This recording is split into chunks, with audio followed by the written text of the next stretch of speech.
Hello everyone, हम अपने previous video में लैग्रेंजियन हैमिल्टोनियन के ऊपर डिस्कशन कर रहे थे।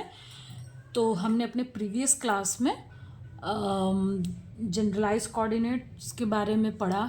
Velocity, generalize velocity, displacement, constant force क्या होता है, ये सारी चीज़ें मैंने पहले इसलिए एक्सप्लेन कर दी कि जब हम लैग्रेंजियन और हैमिल्टोनियन पढ़ेंगे तो ये टर्म्स क्या बार बार यूज़ होगा, और ये टर्म्स अगर पता नहीं है आपको तो फिर चीज़ें समझने में आपको काफ़ी डिफ़िकल्टी होगी। ठीक है, तब आज हम पढ़ते हैं कि लैग्रेंजियन होता क्या है।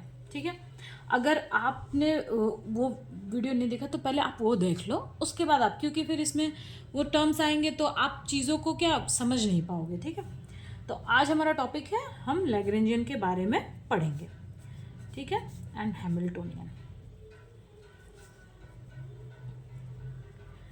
देखो, मैंने आपको पहले ही बताया था कि न्यूटोनियन मैकेनिक्स जो है वो मतलब कहाँ कहाँ फेल हो सकता है या उसमें क्या क्या क्राइटेरिया होती है, ये मैंने प्रीवियस क्लास में बताया आपको।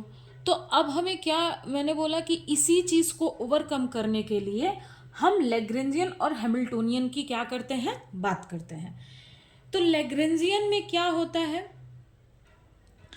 जो लैग्रेंजियन और हैमिल्टोनियन होता है, इसका सबसे मेन मोटिव क्या है कि देखो, इसको हम बोलते हैं, मैं इसको L से और इसको मैं डिनोट करती हूँ H से। ठीक है, तो L and H, it means Lagrangian and Hamiltonian are second order differential approach to understand motion in terms of energy। ये एक सिंपल डेफिनेशन है जिसको आपको, मतलब लैग्रेंजियन और हैमिल्टोनियन को अगर आपको समझना है तो ये एक सिंपल डेफिनेशन है जिससे आप लैग्रेंजियन और हैमिल्टोनियन, अगर आपसे कोई पूछे कि लैग्रेंजियन और हैमिल्टोनियन क्या है, तो देखो, लैग्रेंजियन और हैमिल्टोनियन जो है ना, ये एनर्जी का ही टर्म है। मतलब कि लैग्रेंजियन जो है ये भी एनर्जी ही देगा। लैग्रेंजियन में क्या होता है, आप काइनेटिक एनर्जी और पोटेंशियल एनर्जी का क्या करते हो, सब्ट्रैक्शन करते हो। और हैमिल्टोनियन क्या होता है, उसमें आप काइनेटिक एनर्जी और पोटेंशियल एनर्जी को क्या करते हो, ऐड करते हो। तो दोनों में हम किसकी बात करें, एनर्जी की बात करें, ऑफ कोर्स एनर्जी की बात करें। बस ये है कि लैग्रेंजियन को हम अपना नॉर्मल स्पेस में ले रहे हैं और हैमिल्टोनियन किस में आता है, हैमिल्टोनियन आता है आपका फेज स्पेस में। फेज स्पेस क्यों, क्योंकि यहाँ पे हम पोजीशन एंड मोमेंटम की बात करते हैं, और लैग्रेंजियन हमारा नॉर्मल स्पेस में आता है क्योंकि यहाँ पे हम पोजीशन एंड वेलोसिटी की बात करते हैं। क्लियर है, तो ये मैं आगे भी बताऊंगी, लेकिन ये सबसे पहले सोचो कि लैग्रेंजियन और हैमिल्टोनियन क्या है।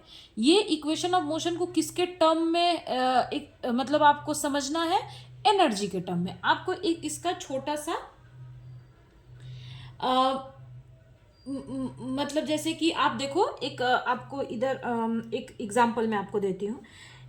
अच्छा, ये ठीक है, इसका एक बेनिफिट एनर्जी के टर्म में लेने का, सबसे पहले मैं आपको एक बात बताती हूँ कि जैसे हमने न्यूटोनियन में पढ़ा था, न्यूटोनियन में हम बता रहे थे कि न्यूटन में हम जब हम न्यूटोनियन मैकेनिक्स की बात करते हैं तो वहाँ पे हम किस चीज़ को कंसिडर करते हैं, फोर्स को कंसिडर करते हैं। सेकंड, न्यूटन सेकंड लॉ में हम क्या, F=ma, फोर्स है। ठीक है, फोर्स क्या होता है, हमारा एक वेक्टर क्वांटिटी है। फोर्स क्या है, वेक्टर क्वांटिटी है। तो वेक्टर क्वांटिटी होने की वजह से यहाँ पे जब भी हम किसी लॉन्ग या किसी कॉम्प्लिकेटेड सिस्टम की बात करेंगे तो वहाँ पे फोर्स आएगा, तो जो कि वो वेक्टर क्वांटिटी है तो उसके कंपोनेंट्स भी होंगे, तो उनको ऐड करना, सम करना, उसको लिखना काफ़ी डिफिकल्ट हो जाता है। यहाँ पे लैग्रेंजियन और हैमिल्टोनियन में हम किसको ले रहे हैं, एनर्जी को। एनर्जी क्या है, स्केलर क्वांटिटी है, और स्केलर क्वांटिटी को ऐड करना, सब्ट्रैक्ट करना, मल्टीप्लाई करना इजी होता है। ठीक है, तो ये एक चीज़ यहाँ पे आप मतलब ध्यान रखना कि ये लैग्रेंजियन और हैमिल्टोनियन क्या है, इसका बेनिफिट न्यूटोनियन मैकेनिक्स के ऊपर एक ये भी है कि यहाँ पे हम एनर्जी को कंसिडर करते हैं and energy is a scalar quantity. Clear, ये हो गया। अब देखो कि जो लैग्रेंजियन होता है उसमें क्या होता है कि जैसे मान लो कि एक हमारे पास ये बाउल है। क्लियर, इस बाउल में एक पार्टिकल जो है वो ऐसे मूव कर रहा है, यहां से ऐसे एक बॉल आपने ऐसे छोड़ दिया, ये ऊपर से नीचे, नीचे से ऊपर, इसका मोशन इस तरीके से हो रहा है। क्लियर है? अगर किसी भी पॉइंट पे, किसी भी एक पॉइंट पे, मान लो कि ये पॉइंट मैंने ए ले लिया, अगर इस पॉइंट पे मुझे इस बॉल का, मतलब इस बॉडी का, अगर सपोज करो कि मेरे पास उसका मास एंड वेलोसिटी मुझे पता है, अगर इस किसी भी एक पॉइंट, मान लो कि मैंने पॉइंट यहाँ पे ये पॉइंट ए ले लिया, तो इस पॉइंट पे इसका पोजीशन तो मुझे वैसे भी पता रहेगा, क्योंकि डेफिनेटली मैं अगर एक पॉइंट ले रही हूँ तो मुझे ये तो पता रहेगा कि इसका पोजीशन उस टाइम क्या है। अगर उस पोजीशन पे मेरे पास अगर इस चीज की, इस बॉडी की या इस बॉल की, वॉट एवर इट इज, इसका अगर वेलोसिटी पता है तो मैं वहां से इसकी kinetic energy and potential energy निकाल सकती हूँ। क्लियर है? क्योंकि काइनेटिक एनर्जी क्या होता है, हाफ mv²। अगर कोई बॉडी है तो डेफिनेटली उसका मास तो होगा ही, तो मास का तो छोड़ दो। रही बात वेलोसिटी की, तो मैंने क्या बोला कि अगर मुझे इस बॉल का इक्वेशन ऑफ मोशन निकालना है या इसका मोशन को डिस्क्राइब करना है, तो इसकी क्या होनी चाहिए, पोजीशन एंड वेलोसिटी मुझे पता होनी चाहिए। तो इसका पोजीशन एंड वेलोसिटी होगा तो मैं काइनेटिक एनर्जी निकाल लूंगी, और यहां से ही मैं पोटेंशियल एनर्जी Vx निकाल लूंगी। x यानी कि पोटेंशियल किसके ऊपर डिपेंड कर रहा है, x के ऊपर डिपेंड कर रहा है, निकाल लूंगी। और यहां से एक बार मुझे अगर काइनेटिक एंड पोटेंशियल एनर्जी पता चल गई, तब इन दोनों का डिफरेंस ही क्या होता है, L इक्वल्स टू क्या होता है, T माइनस V होता है। क्लियर है? और इसका जो इक्वेशन ऑफ मोशन हम लिखते हैं, लैग्रेंजियन इक्वेशन ऑफ मोशन, उसका जो होता है वो, उसको म्यूलर्स इक्वेशन से लिखते हैं कि D D T of del L by del Q I dot आप लिख लो, एक्स डॉट की जगह पे मैं यहाँ पे क्यू आई डॉट लिख रही हूँ। क्यू आई डॉट क्या है, हमारा जनरलाइज्ड वेलोसिटी, ठीक है, minus del L by del Q i is equals to 0। ये हो गया हमारा Lagrange equation of motion. Clear है? तो मैंने क्या बोला कि अगर किसी भी बॉडी में अगर हमें पोजीशन और उसकी वेलोसिटी पता है तो हम वहां से उसकी काइनेटिक एनर्जी, पोटेंशियल एनर्जी निकाल सकते हैं। उन दोनों का सब्ट्रैक्शन ही हमारा लैग्रेंजियन होता है, और एक बार हमारे पास लैग्रेंजियन आ गया तो हम वहां से लैग्रेंज इक्वेशन ऑफ मोशन निकाल लेंगे। क्लियर? यानी कि लैग्रेंज इक्वेशन ऑफ मोशन क्या है, this equation of motion describes the motion of body. Clear? इसको आप ऐसे भी बोल सकते हो कि this equation describes the motion of an object और body, whatever it is, of an object या बॉडी ऑफ, मतलब जिस भी चीज का आपको इक्वेशन, मतलब मोशन को ये डिस्क्राइब करेगा। ये इक्वेशन जो है ये क्या करेगा, इक्वेशन ऑफ मोशन को डिस्क्राइब करेगा। क्लियर? इसको आप एन ऑब्जेक्ट भी रख सकते हो, या मतलब जो भी बॉडी है, ऑब्जेक्ट है, मतलब कि जिसका भी आपको इक्वेशन निकालना है, जिसका भी आपको मोशन का इक्वेशन के बारे में आपको पता करना है। क्लियर है? इसमें एक चीज देखो कि, एक सेकेंड मैं ना पेन चेंज कर देती हूँ, ये लिखने में प्रॉब्लम हो रही है। ठीक है, तो यहां से मैं एक और चीज यहां से आपको क्या अच्छा यहां पे आप लिख लो कि क्यू आई डॉट जो है ये क्या है, हमारा जनरलाइज्ड वेलोसिटी, एंड जो क्यू आई है ये हमारा जनरलाइज्ड कोऑर्डिनेट है, जो भी, ठीक है।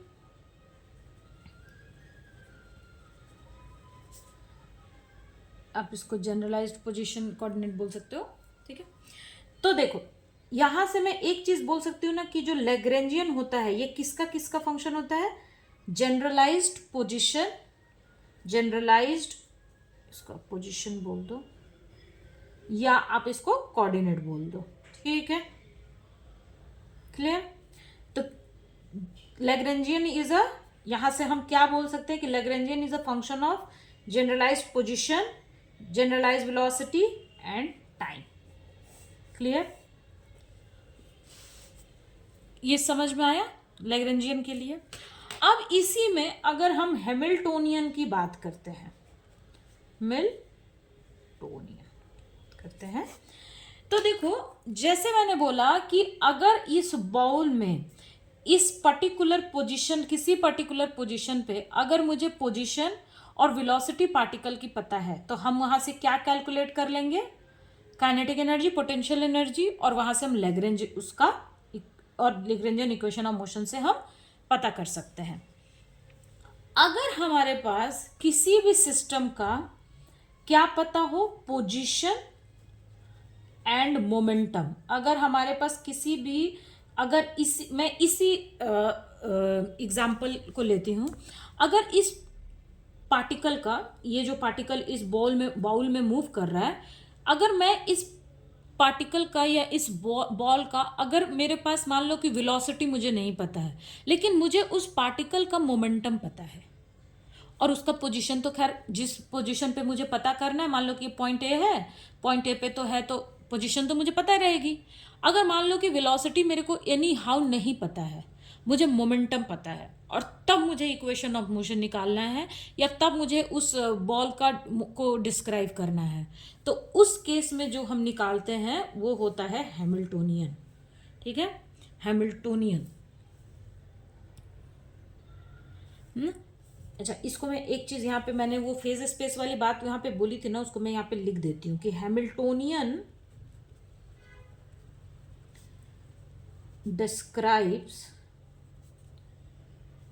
describe motion of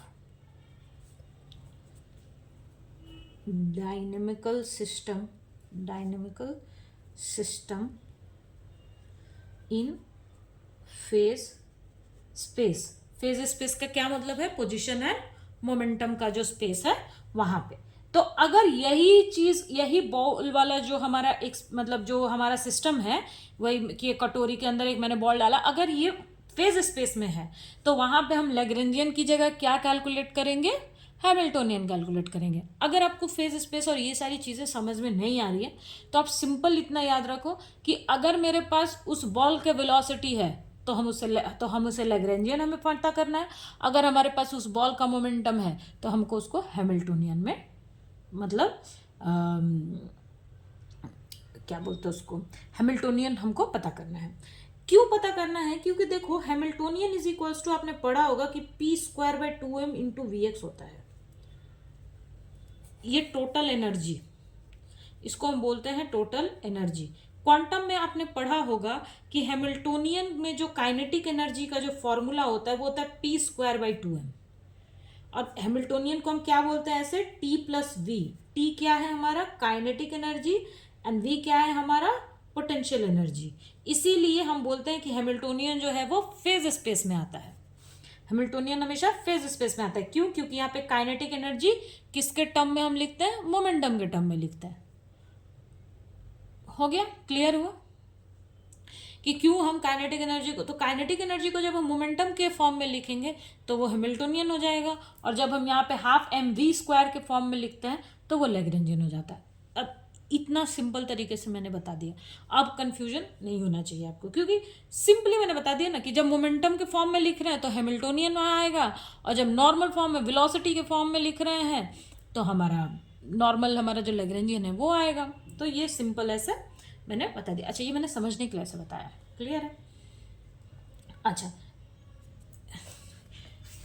तो यहां से आप एक चीज और बोल सकते हो कि Hamiltonian is a function of generalized position, generalized momentum, sorry pi है, एंड टी। क्लियर है? यहां से आप ये बोल सकते हो ना कि Hamiltonian is a function of position, momentum and time.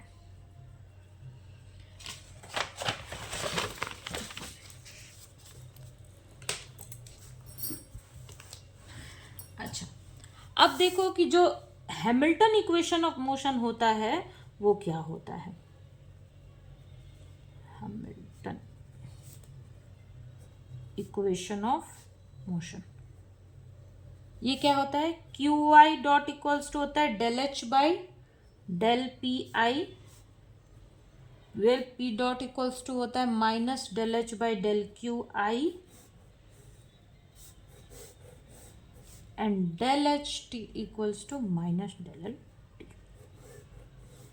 ठीक है, तो अगर आपके पास लैग्रेंजियन रहेगा और आपको इक्वेशन ऑफ मोशन निकालना है तो आप कौन सा इक्वेशन यूज करोगे, ये। अगर आपके पास हैमिल्टोनियन रहेगा और आपको इक्वेशन ऑफ मोशन निकालना है तो आप यहां से निकाल सकते हो। ठीक है, ये हैमिल्टन इक्वेशन ऑफ मोशन है, वो लैग्रेंज इक्वेशन ऑफ मोशन है। अच्छा, एक चीज देखो कि लैग्रेंजियन में हमारे पास एक सेकेंड ऑर्डर डिफरेंशियल इक्वेशन आ रहा है और आप हैमिल्टन में आप देखोगे कि दो हमारे पास सिंगल मतलब फर्स्ट ऑर्डर डिफरेंशियल इक्वेशन आ रहा है, दो फर्स्ट ऑर्डर डिफरेंशियल इक्वेशन। तो आप बहुत सारे बुक में जब आप लैग्रेंजियन और हैमिल्टोनियन का डेफिनेशन पढ़ोगे तो वहाँ पे इस चीज़ को भी डिस्क्राइब करके देते हैं वो लोग कि Lagrangian have one second order differential equation and Hamiltonian have two single और first order differential equation. Clear है, तो आप मतलब बहुत सारे में ये भी डेफिनेशन लैग्रेंजियन और हैमिल्टोनियन का देते हैं, तो आप इस तरीके से इसको डिस्क्राइब मतलब कर सकते हो।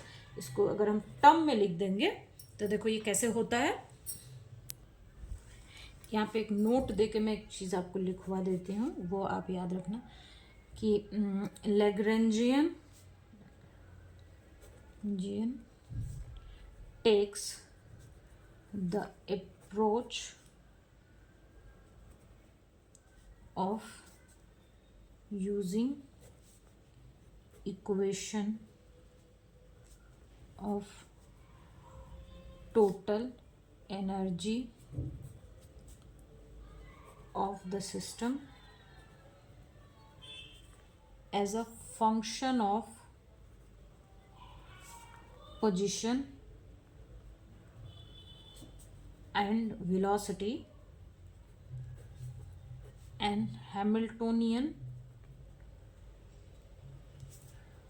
takes position and momentum। ये मैंने लिखवा दिया ताकि आपको हमेशा ये ध्यान रहे। ठीक है, कि Lagrangian takes approach of using equation of total energy of a system as a function of total energy. किसका फंक्शन होगा लैग्रेंजियन में, टोटल एनर्जी किसका फंक्शन होगा, पोजीशन एंड वेलोसिटी का, और हैमिल्टोनियन जो होगा वो किसका होगा, पोजीशन एंड मोमेंटम का। तो ये मैंने आपको लिखवा दिया। ये मैंने आपको समझा दिया है कि हैमिल्टोनियन में वन सिंगल ऑर्डर डिफरेंशियल मतलब हैमिल्टोनियन में दो सिंगल ऑर्डर डिफरेंशियल इक्वेशन आता है इक्वेशन ऑफ मोशन में, और लैग्रेंजियन में सेकेंड ऑर्डर डिफरेंशियल इक्वेशन एक ही आता है। तो ये चीज़ आप बहुत सारे जैसे बुक्स आप पढ़ोगे तो वहाँ पे लैग्रेंजियन और हैमिल्टोनियन का यही डेफिनेशन वो लोग देते हैं। ठीक है, तो ये आप कंफ्यूज मत हो ना कि ये किस चीज़ को ऐसा बोल रहे हैं, ये मैंने यहाँ से बता दिया। क्योंकि देखो एक मतलब आप जनरलाइज वेलोसिटी से या मोमेंटम कि उससे भी आप इक्वेशन ऑफ मोशन निकाल सकते हो। ये डॉट का क्या मतलब है, पी आई डॉट का मतलब D P by D T. ठीक है, D P by D T. तो इस तरीके से मतलब ये भी एक इक्वेशन ऑफ मोशन है, ये भी इक्वेशन। तो यहाँ पे दो इक्वेशन ऑफ मोशन मतलब निकल के आता है और वहाँ पे सिंगल आता है, इसीलिए। क्लियर।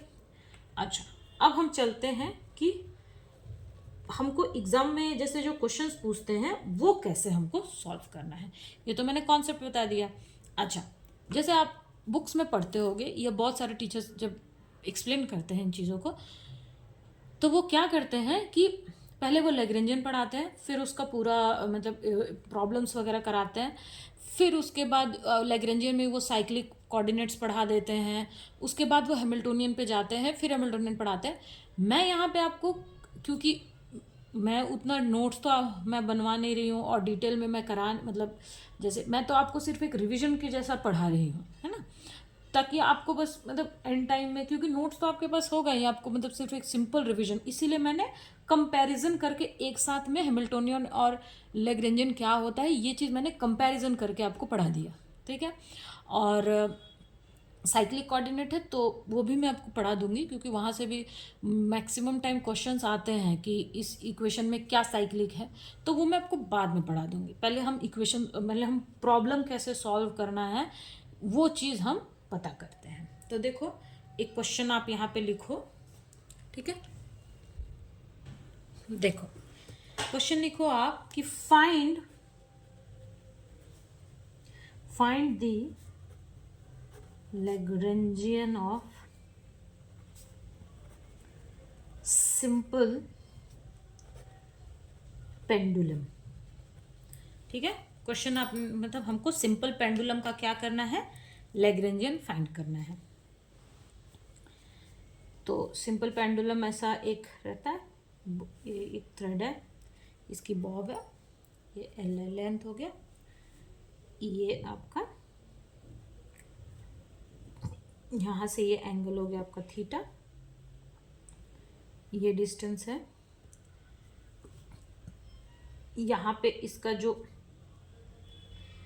कोऑर्डिनेट है ये एक्स वाई कोऑर्डिनेट है, तो एक्स की वैल्यू यहाँ पे कितनी है, तो ये आपका एक्स एक्सिस हो गया, ये आपका वाई एक्सिस हो गया, इसके साथ ये एंगल थीटा, ये एल, ये एक्स और वाई कोऑर्डिनेट।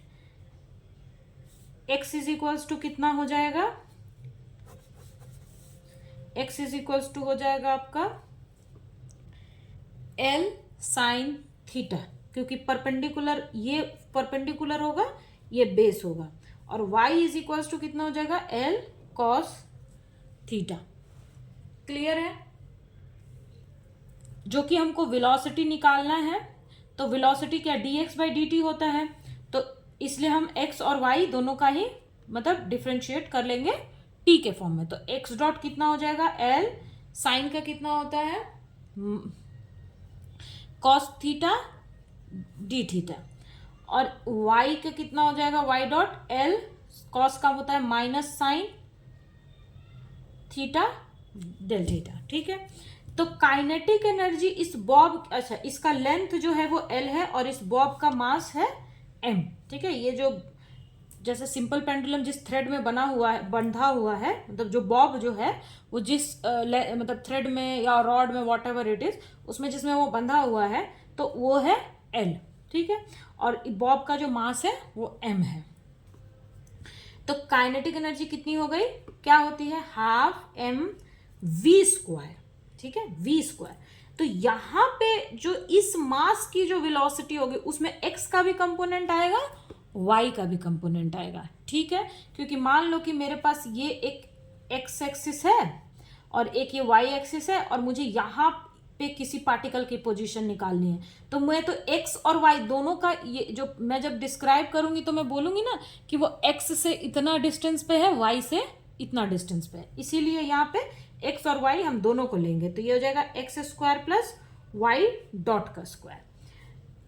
अब ये हो जाएगा हाफ m, x डॉट का कितना है, l cos theta, theta dot plus l sine theta, ये माइनस है साइन थीटा डॉट का स्क्वायर, इसका भी स्क्वायर। तो ये हो जाएगा हाफ l स्क्वायर है, यहाँ भी ये l स्क्वायर, तो इसको भी हम बाहर ले लेंगे, ये भी थीटा डॉट का स्क्वायर है, ये भी थीटा डॉट का स्क्वायर है, तो इसको भी हम बाहर ले लेंगे। तो ये जगह m l square theta dot का स्क्वायर, ये कितना हो जाएगा, cos square theta plus sine square theta, minus है तो प्लस हो जाएगा। इन दोनों की वैल्यू कितनी हो गई, 1, तो ये हो जाएगी half m l square theta dot का स्क्वायर। तो यानी हमारी काइनेटिक एनर्जी जो t की वैल्यू है कितनी आ गई, half m l square theta dot का स्क्वायर।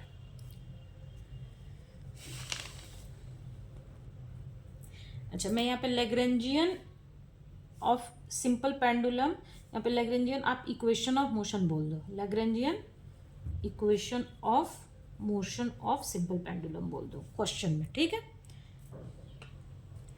अब आता है हमारा पोटेंशियल एनर्जी। पोटेंशियल एनर्जी ये आपको दिख रहा है, देखो पोटेंशियल एनर्जी कितना होता है, mg जेड। जेड क्या है, जेड जो होता है ना, ये मैं यहाँ पे फिर ड्रॉ कर देती हूँ, बार बार पीछे ऐसे देखो, ये पेंडुलम है आपका और ये जेड है। ठीक है, तो इसमें जो जेड होता है ना, ये जेड जो होता है that is the height of Bob. Bob मतलब ये पेंडुलम का जो नीचे वाला पोर्शन है, हाइट ऑफ बॉब अबव और बिलो द 0 पॉइंट। अच्छा, मैंने यहाँ पे अबव और बिलो क्यों लिखा है वो भी मैं सब आपको एक्सप्लेन करती हूँ। जैसे अगर मैं ये जो 0 पॉइंट है वो मैं यहां लेती हूं, ये पोजीशन पे, तो बॉब तो यहां है, क्लियर। तो यहां से यहां तक का डिस्टेंस जो होगा वो जेड होगा, क्लियर है। अगर मैं 0 पॉइंट नीचे लेती हूं तो हम क्या बोलेंगे कि 0 पॉइंट से अबव का जो डिस्टेंस है that is the distance of Bob, clear है, क्योंकि बॉब जो है वो 0 पॉइंट से ऊपर है। अगर मेरा 0 पॉइंट मैंने यहां ले लिया, ये ऊपर यहां पे, तब क्या होगा, 0 पॉइंट से बॉब क्या होगा, नीचे के तरफ होगा, क्लियर है, समझ में आ रहा है। अगर 0 पॉइंट मेरा, मान लो कि मैं यहां पे सबसे नीचे, सीढ़ी के सबसे नीचे, जैसे मान लो कि मुझे स्टेप्स चढ़ना है, ये फर्स्ट फ्लोर है, मैं, ठीक है, और मुझे स्टेप्स पे हाइट पता करनी है, और मैं यहाँ पे सपोज करो कि टोटल 70 स्टेप्स हैं और मैं 30 स्टेप्स पे हूं, तो कोई अगर आपसे पूछे कि मेरी जो हाइट है या मेरा जो पोजीशन है वो क्या है, तो आप या तो आप नीचे खड़े होकर के बताओगे कि मेरा पोजीशन क्या है, या फिर आप, हो सकता है कि फर्स्ट पोजीशन पे आप बताओगे कि मेरा पोजीशन क्या है। अगर आप ग्राउंड फ्लोर पे खड़े हो तो आप क्या बोलोगे कि मेरे से ये 30 स्टेप्स ऊपर है। लेकिन अगर आप फर्स्ट फ्लोर पे खड़े हो तो आप क्या बोलोगे कि मुझसे वो कितना, 70 माइनस 30 करो तो कितना होता है 40, तो यानी वो मेरे से 40 स्टेप नीचे है ना। तो 0 पॉइंट हम कहीं भी लें, उससे कोई मतलब जो नेट जो इक्वेशन ऑफ मोशन आता है उससे कोई फर्क नहीं पड़ता है, क्लियर है। उससे क्यों उसका फर्क नहीं पड़ता है वो भी मैं आपको इक्वेशन ऑफ मोशन जब लिखूंगी तब मैं बता दूंगी कि उससे क्यों नेट कोई फर्क नहीं पड़ता है। बस आपको ये क्लियर होना चाहिए कि आपने 0 पॉइंट कहाँ लिया है। अगर मैं 0 पॉइंट नीचे ले रही हूं तो मैं क्या बोलूंगी कि height of Bob above the 0 point. अगर मेरा 0 पॉइंट ऊपर है, मतलब कि मेरा रेफरेंस पॉइंट ऊपर है, जैसे कि मेरा रेफरेंस पॉइंट, मेरा पोजीशन पता करने के लिए सामने वाले का रेफरेंस पॉइंट क्या था, या क्या वो ग्राउंड फ्लोर पे खड़ा है या वो अप फ्लोर पे खड़ा है, ठीक है। उसी तरीके से अगर मैं ग्राउंड फ्लोर पे खड़ी हूं तो बॉब तो मुझसे ऊपर है, अगर मैं फर्स्ट फ्लोर पे खड़ी हूं तो बॉब तो मुझसे नीचे है। तो इसीलिए यहां पे अबव एंड बिलो मैंने दोनों लिख दिया है।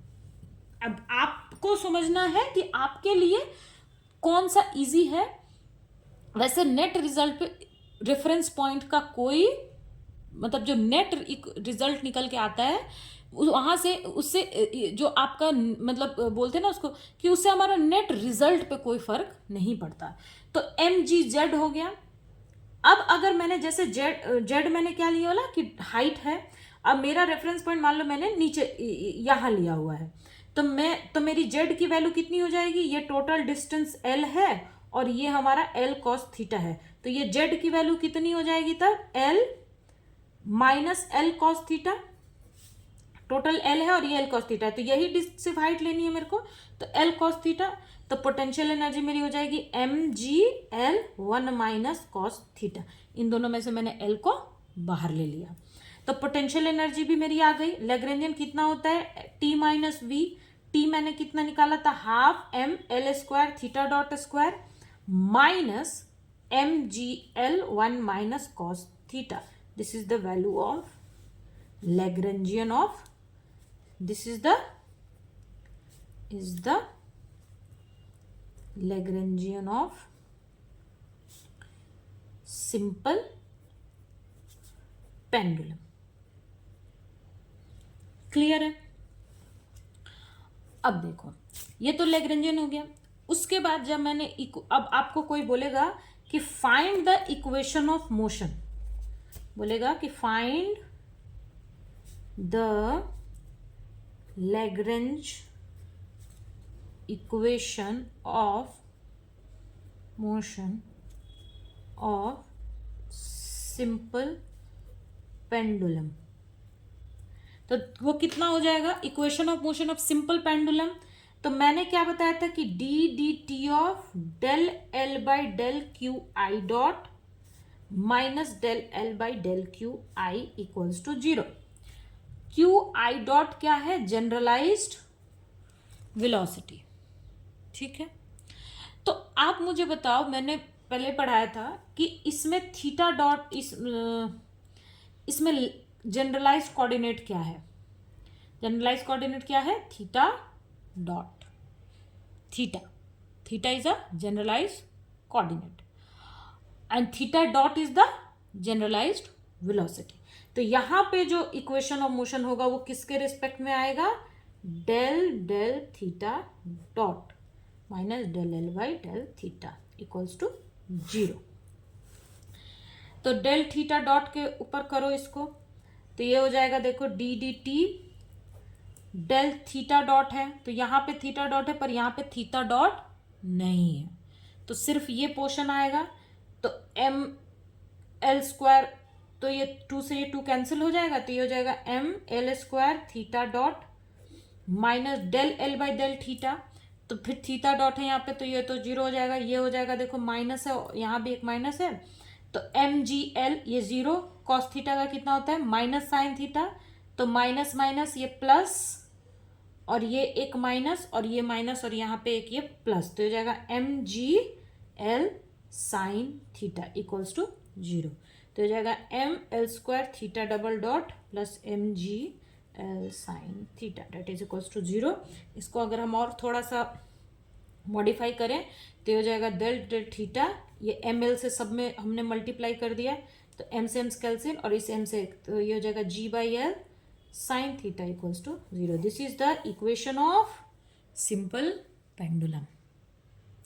निकल गया। अच्छा, मैं आपको बोल रही थी ना कि रेफरेंस पॉइंट से नेट रिजल्ट पे ज़्यादा कुछ फर्क नहीं पड़ता है, अब वो मैं आपको करके दिखाती हूँ। क्लियर है? यहाँ पे मैंने रेफरेंस पॉइंट को नीचे लिया था, अगर मैं इसी रेफरेंस पॉइंट को ऊपर ले लेती हूँ, यहाँ पे ले लेती हूँ, तो मेरे पास तब जेड की वैल्यू कितनी हो जाएगी, जेड इज इक्वल टू कितना हो जाएगा, एल माइनस माइनस होगा ना क्योंकि नीचे की तरफ है, ऊपर खड़े हैं तो मैंने माइनस ही होगा, तो इसका वैल्यू हो जाएगा माइनस एल कॉस थीटा। तो पोटेंशियल एनर्जी की वैल्यू का कितनी हो गई, ये कब है, जब मैं अबव ले रही हूँ, जेड को मैंने रेफरेंस पॉइंट ऊपर लिया है, ठीक है। तो जेड की वैल्यू कितनी हो जाएगी, minus L cos theta. Potential energy कितनी हो जाएगी, M G minus L cos theta. अब ये वैल्यू आप यहाँ रख दो, तो लेग्रेंजियन की वैल्यू कितनी आ जाएगी, half M L square theta dot square, यहाँ एक माइनस होता है, ये माइनस कितना हो जाएगा, plus M G L cos theta. Clear है?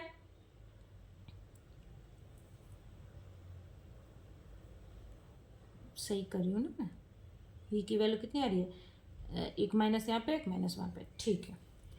अब देखो यहां से आप थीटा, फिर इक्वेशन ऑफ मोशन निकालो,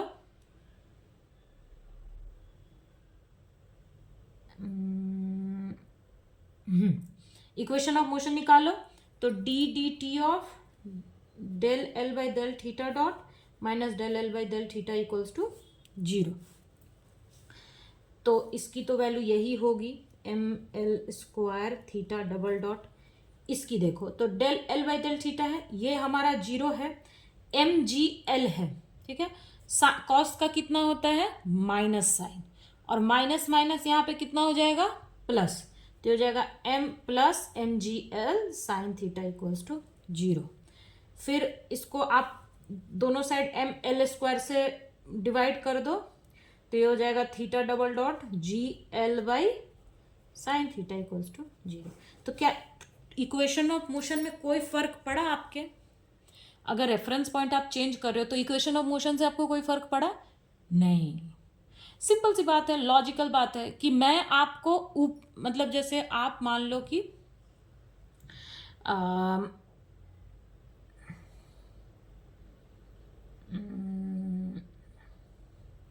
कैसे एग्जांपल मैं दूं आपको,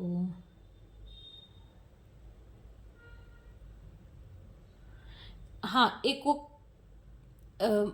मतलब एक बात है ना कि जैसे ये पेन है मान लो, ठीक है, इस पेन का मैं बोलूं, अगर आप मुझे कहो कि ये पेन जो है इसका जो रिफिल है, जो इसका इंक है, वो अप्रॉक्स आप इसको मान सकते हो कि हाँ, तो मैं बोलूं, अगर मैं ये बोलूं कि ये रिफिल जो है वो 60% खत्म हो चुका है, और आप बोलो कि ये रिफिल 40% बचा है, बात एक ही है। मैं बोलूं, जैसे आपके पास आधा ग्लास, मैंने आप मुझे किसी ने बोला कि मुझे हाफ ग्लास, मतलब मुझे एक ग्लास पानी दो, मैंने उसमें आधा ग्लास ही पानी आपको दिया। सामने वाला इंसान मुझसे कह रहा है कि ये ग्लास आधा खाली है, और मैं बोलूं कि नहीं ये ग्लास आधा भरा हुआ है, इस बात से वाटर की क्वांटिटी में कोई डिफरेंस आया? नहीं।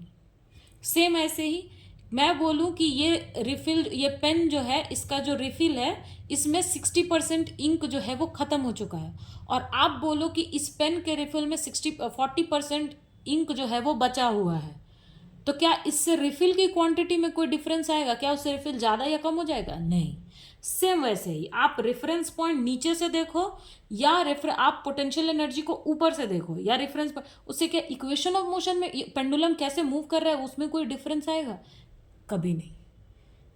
ठीक है, पेंडुलम अगर वो इस तरीके से मूव कर रहा है, तो मैं बोलूं कि उसका पोटेंशियल एनर्जी नीचे से प्लस इतना है, ऊपर से माइनस इतना है, तो क्या उससे कोई डिफरेंस आएगा? नहीं आएगा। तो ये चीज़ को ही मैं यहाँ पे बोल रही थी कि रेफरेंस पॉइंट से हमें ज़्यादा कोई फर्क नहीं पड़ता। जैसे पानी आधा भरा हुआ है, ग्लास आधा भरा है या ग्लास आधा खाली है, इससे इस बात से कोई फर्क नहीं पड़ता कि पानी का क्वांटिटी कितना है। अगर हाफ लीटर पानी आधे ग्लास में है तो वो हाफ लीटर ही रहेगा। क्लियर हो गया? तो ये हो गया आपका लैग्रेंजियन इक्वेशन ऑफ मोशन। यहाँ से अच्छा, अब एग्जाम में एक टाइप का क्वेश्चन आता है, वो मतलब उसमें नेट हो, गेट हो, सेट हो, या आपका कॉलेज का एग्ज़ाम हो, उसमें ये एक टाइप का क्वेश्चन जो है ना वो बहुत ही कॉमन है, मतलब मैक्सिमम टाइम वो आ जाता है, तो उसके बारे में अभी बात करते हैं। जो क्वेश्चंस पूछते हैं वो मतलब जैसे आपको एक लैग्रेंजियन इक्वेशन दिया रहेगा और बोलेंगे इससे हैमिल्टोनियन फाइंड करना है। क्लियर है? तो अभी हम इस वाले इक्वेशन को ही ले लेते हैं।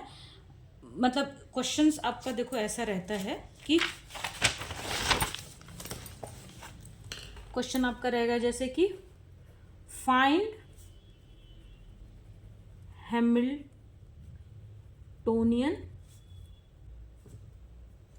From given equation. क्लियर? तो मैं इसको इक्वेशन में ले लेती हूँ कि L इक्वल्स टू हमारा कितना आया है, सिंपल पेंडुलम वाला इक्वेशन को ही ले लेते हैं कि L इक्वल्स टू कितना आया है, half ml² theta dot square, और ये हो जाएगा आपका minus mgl 1 minus cos theta. Clear है? अब देखो इससे हमें बोल रहा है कि ये लैग्रेंजियन का एक इक्वेशन दिया है, हमको क्या करना है, हमको हैमिल्टोनियन फाइंड करना है। तो हैमिल्टोनियन मैंने आपको बताया कि Hamiltonian is a function of Q, P and T. Hamiltonian is a function of position, momentum and time. तो यानी कि देखो, यानी कि हमें हैमिल्टोनियन को है ना वो मोमेंटम के फॉर्म में रखना पड़ेगा। तो आपको मैंने अभी देखो बताया कि px इज इक्वल्स टू होता है del L by del Q dot. Clear? px is equals to क्या होता है, del L by del Q dot. अच्छा, ये मोमेंटम फाइंड करने का, और इसका भी मैं जब साइक्लिक पढ़ाऊंगी तो वहाँ पे मैं आपको ये डिटेल में पढ़ा दूंगी। मतलब मोमेंटम फाइंड करने का ये फॉर्मूला होता है। तो यहाँ से जब हम करेंगे px फाइंड करेंगे तो px इज इक्वल्स टू क्या हो जाएगा, del L by del Q dot. Q dot यहाँ पे क्या है, थीटा डॉट है, तो यहाँ पे डेल पी थीटा कितना हो जाएगा, del L by del theta dot. Clear? यहाँ पे क्यू रख लो, डेल थीटा डॉट, तो इसको देखो तो ये हो जाएगा आपका del L by del theta dot, तो डेट इज इक्वल्स टू हो जाएगा आपका 2 से 2 cancel, m l² theta dot, तो पी थीटा इक्वल टू कितना हो जाएगा, M L square theta dot. P theta equal to कितना हो जाएगा, M L square theta dot. Clear है? देन थीटा डॉट की वैल्यू कितनी हो जाएगी, P theta upon M L square. क्यों मैं थीटा डॉट, क्योंकि हमें इसको किसके फॉर्म में लेके जाना है, ये किसके फॉर्म में है, ये है आपका, it is a function of, ये जो एल है यहाँ पे एल किसका किसका फंक्शन है, थीटा थीटा डॉट का, और हमको इसको किस में कन्वर्ट करना है, थीटा एंड पी थीटा के फॉर्म में। ठीक है, क्योंकि हमको लेग्रेंजियन से किस में जाना है, हैमिल्टोनियन में। तो यहाँ पे लेग्रेंजियन किसका फंक्शन है, थीटा एंड थीटा डॉट का, हमको किस में लेके आना है, थीटा एंड पी थीटा के फॉर्म में। इसलिए मैंने यहाँ पे थीटा डॉट को किसके फॉर्म में लिख लिया, पी थीटा के फॉर्म में। क्लियर है? अब हम क्या करेंगे, इसको इसमें पुट कर देंगे। क्लियर? तो इसको जब हम इसमें पुट करेंगे तो ये कितना हो जाएगा,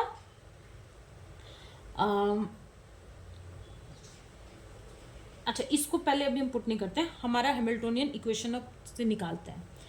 तो देखो H इज इक्वल्स टू क्या होता है, summation over I P I Q I, summation over I P I Q I dot minus L. ठीक है, तो यहाँ पे क्यू आई कितना हो जाएगा, summation over I P theta theta dot minus L. Hamiltonian का इक्वेशन यही होता है, ये आप याद रखना। अब देखो, तो हैमिल्टोनियन इज इक्वल्स टू क्या है, पी थीटा है, समेशन लेने की हमको जरूरत तो है नहीं क्योंकि यहाँ पे सिर्फ it is a function of theta dot ही, तो हो जाएगा पी थीटा। अब देखो थीटा डॉट की जगह पे हमारे कितनी वैल्यू आई है, P theta by M L square, तो हो जाएगा P theta by M L square theta dot की जगह पे। और हमारे पास है माइनस एल, तो माइनस एल कितना हो जाएगा, देखो half M L square, theta dot की जगह पे हम क्या रखेंगे, P theta by M L square का स्क्वायर माइनस एम जी, ये माइनस तो यहाँ पे मैंने लिया है ना, तो यहाँ पे माइनस रहेगा M G L 1 minus cos theta. अच्छा यहाँ पे आप बोल सकते हो कि मैम आप थीटा को चेंज क्यों नहीं करें, क्योंकि h is a function of, यहाँ पे क्या होगा, h is a function of theta P theta and t, इसके लिए ना, तो क्योंकि q p t है तो theta P theta t। Clear? तो इसलिए मैं थीटा को चेंज नहीं कर रही हूँ, सिर्फ किसको चेंज कर रही हूँ, थीटा डॉट को p में कन्वर्ट कर रही हूँ। h is a function of theta and p theta. Clear? तो ये हो जाएगा देखो P theta square upon M L square minus, ये हाफ है, ये एक एम एल स्क्वायर से एक एम एल स्क्वायर कट गया, तो हो जाएगा P theta square by 2 M L square, ये minus minus plus M G L 1 minus cos theta.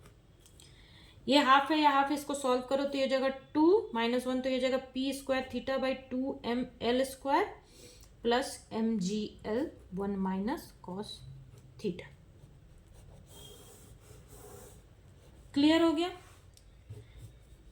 तो ये आ गया हमारा Hamiltonian equation for a simple pendulum. ठीक है, तो इसी तरीके से आपको एग्जाम में लेग्रेंजियन दिया रहेगा, उससे आपको बोलेगा हैमिल्टोनियन निकालना है। बहुत बार ऐसा होता है कि हैमिल्टोनियन दिया रहता है, उससे हमको लेग्रेंजियन निकालना होता है। तो आप इसको लिख लो कि अगर आपको हैमिल्टोनियन निकालना है, लेग्रेंजियन दिया और हैमिल्टोनियन निकालना है, कन्वर्ट, या कन्वर्ट नहीं बोलेंगे, फाइंड, नोट लिख लो यहां पे, फाइंड हैमिल्टोनियन फ्रॉम लैग्रेंजियन। तो आप कौन सा फॉर्मूला यूज करोगे कि H is equals to summation over I P I Q I dot minus L. अगर इसका उल्टा दिया है, अगर हमको बोल रहा है कि लैग्रेंजियन निकालना है, यहां पे लिख लो find Lagrangian from Hamiltonian, Hamiltonian दिया है, हमको लैग्रेंजियन निकालना है, तब आप कौन सा फॉर्मूला यूज करोगे कि that is L is equals to summation over I P I Q I dot minus H. Clear हो गया? तो ये बहुत इंपॉर्टेंट है आपके एग्जाम पॉइंट ऑफ व्यू से।